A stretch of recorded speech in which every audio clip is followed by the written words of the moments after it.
Yo, what up, everybody? It's your boy Carson Fox back at you with another edition of Fox on West Virginia Mountaineer Sports. And we're going lighthearted here. This has been a topic of conversation by many of the national college football media personalities that you see across social media. So I'm going to hop in on it too. And I agree with the notion, since we're blowing up all of the tradition of college football, of what we've done that has worked for so long with conference realignment and new NIL stipulations. Let's go on a crusade against spring games. And here is a great notion, a great idea that I want to run by you this evening or whenever you're tuning into this video, and I want to hear your thoughts because I think it will get another fan base in the state of West Virginia all riled up, and I want to hear how you, as the West Virginia University Mountaineer fan, feel about this. I think West Virginia should play Marshall in a spring game. Here's why. This is perfect timing, I feel like, because head coach Neil Brown just talked about this today in his post-practice, spring practice game. And the way that the recruiting trends have been going over these last few years, this is my point number one, is that it's great for the state and in-state recruiting. Neil Brown has put such an emphasis on recruiting in-state kids from the Mountain State to go to WVU that the old regime under Dana Holgerson never did. So, and he said, I think quoted it so much today, say he would like to see a point where 25% of this roster, or potentially more, are in-state kids. That's awesome.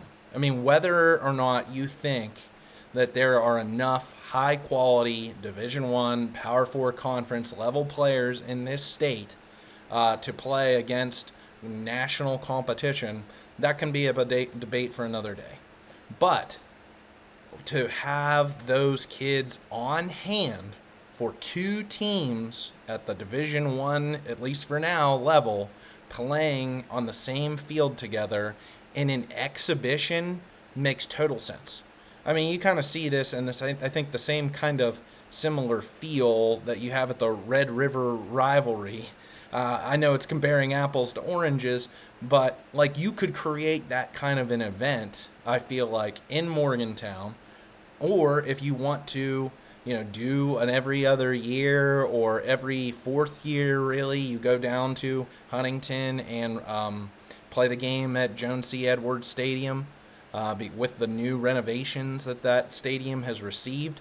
I know the capacity has dropped because of the renovations, but if they potentially add seats, but there's a whole lot more coming to that stadium. I don't know about it other than much more of what I've read, but it's not to say that like you couldn't do something like that comparing apples and oranges. But I think like that's my primary thing is West Virginia's lost out on some in-state kids. You look at a Robbie Martin, the number one recruit in the state of West Virginia who chose NC State over West Virginia the year before. Lath Gannum, I know he was out of Charleston, but chose Virginia Tech over West Virginia. Like the affinity of in-state kids, I feel like is still very strong and growing because of Neil Brown and his commitment to recruiting in-state kids in comparison to Dana Holgerson. But it's not to say that it's it's a perfect you're going to get this kid just because he's from Martinsburg or just because he's from Wheeling, just because of X, Y, Z, yada, yada, yada. So to build affinity in a, I'll go back to that example, Red River rivalry type of, state fair environment that you could create between the two fan bases, bringing Marshall fans and filling out that stadium, that would be awesome. And point number two, meaning I've been to many spring games over the last, 20 years. Because of my work, and you always seeming to follow that my biggest work event day of the year falls on the spring game. Just so happens that happens with Neil Brown scheduling. I haven't been back from 2019, but I had a lot of prospects for 2019 with the changing of the guard to this new head coach that everybody was excited for.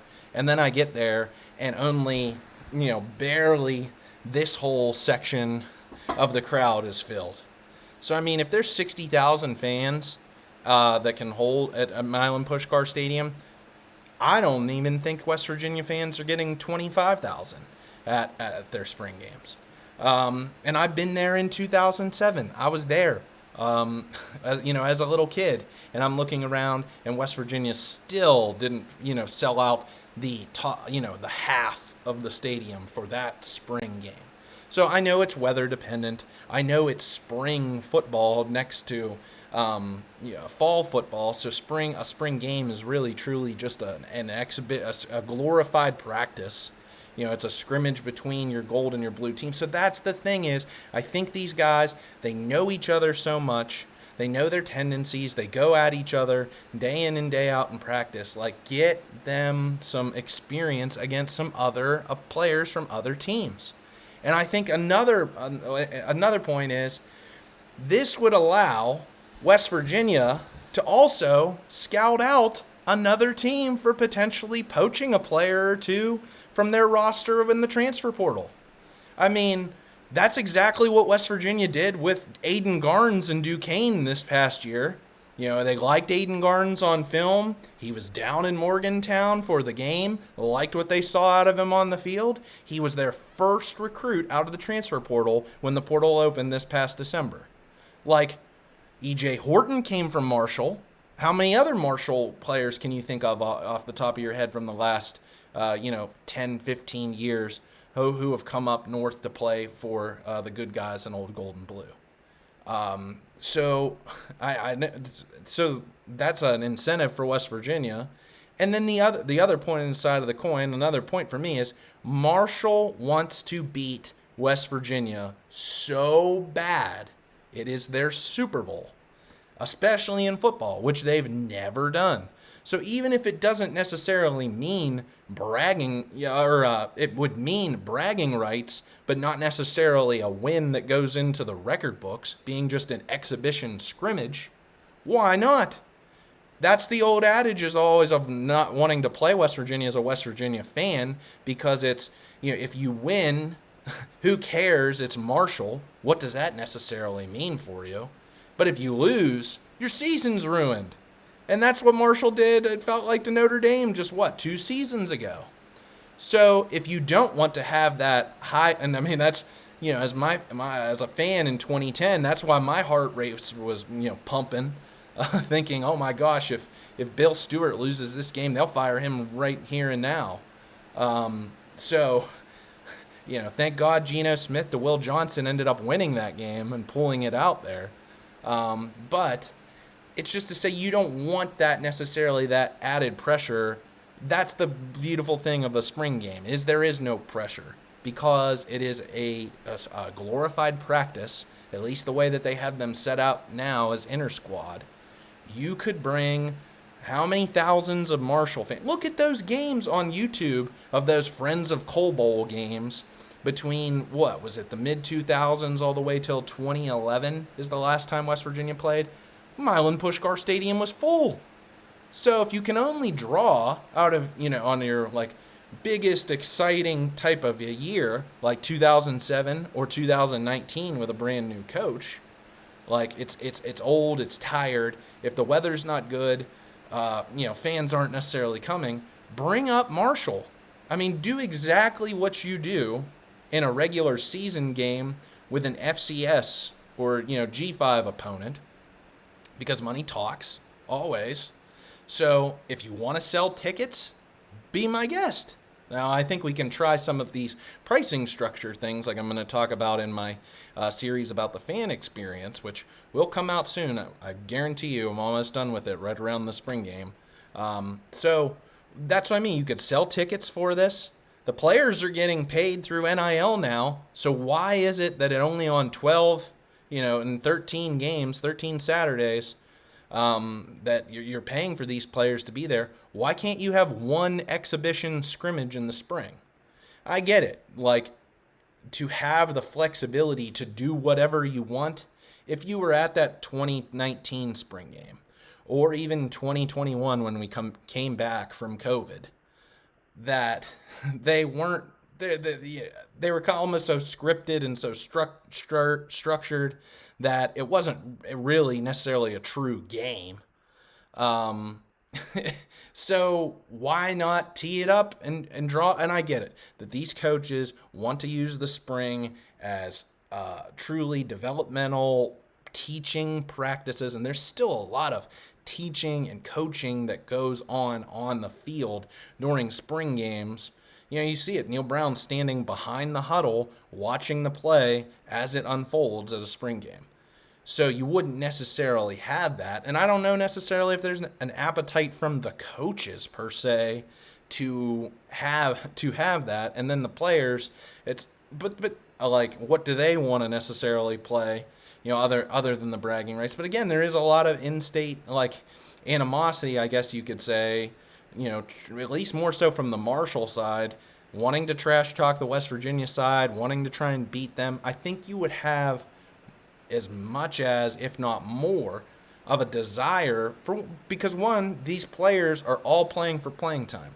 They're all trying to play to improve their depth chart positioning. I don't care what people will argue about that's they're watching that all the time because you see that with the movement of the transfer portal is that if you feel any sort of a threat at your respective position, or you want to find a different opportunity elsewhere and you're not necessarily getting it on the time frame and timeline of what you're getting it at your particular school, you're looking for your opportunities elsewhere.